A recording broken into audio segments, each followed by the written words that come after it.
Amanda Stahl is a crazy cat lady who adopted a shelter dog a year and a half ago. You can find her doing impressions of being a normal person, she says. Amanda Stahl.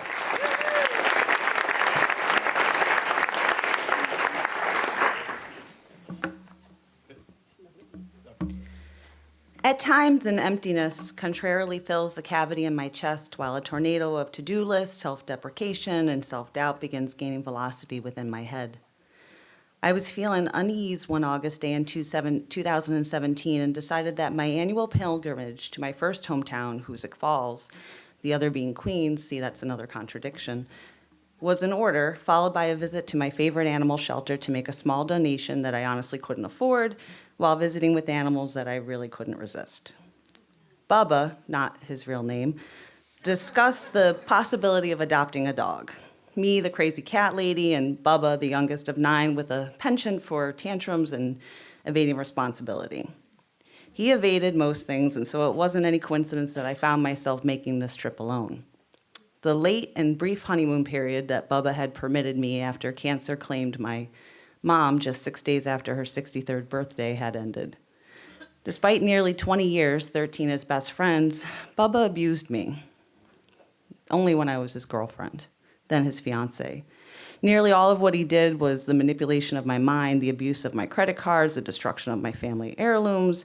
I was no longer the woman he met on his second day of college and loved instantly. Now I was a pathetic, stupid, fat cunt.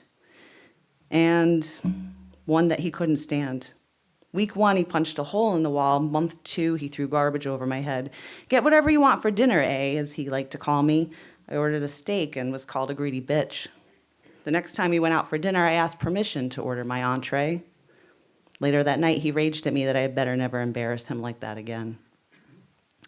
I thought about each instance of abuse as I made the trip that day. I told myself I would be patient for Bubba to get help, that I'd stay because he really had to love me, and I had to have loved him. Besides, by this point, I had allowed him to put me in the position of being unable to leave. Arriving at the shelter, I looked through their binder of available dogs, and after 2 no-fits, I met my misfit, the dog who'd be renamed Marty after a character in the Stephen King story and not of the McFly fame.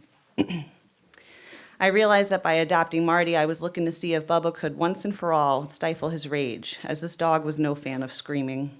I realized that Marty represented the child I would never have, as I could never create a life with someone who would abandon his love, his pets, his life, to play house with his newly widowed dead brother's wife. Marty dog solidified that I would never marry my abuser because I couldn't marry someone who couldn't control or help themselves, even if it was just for a dog.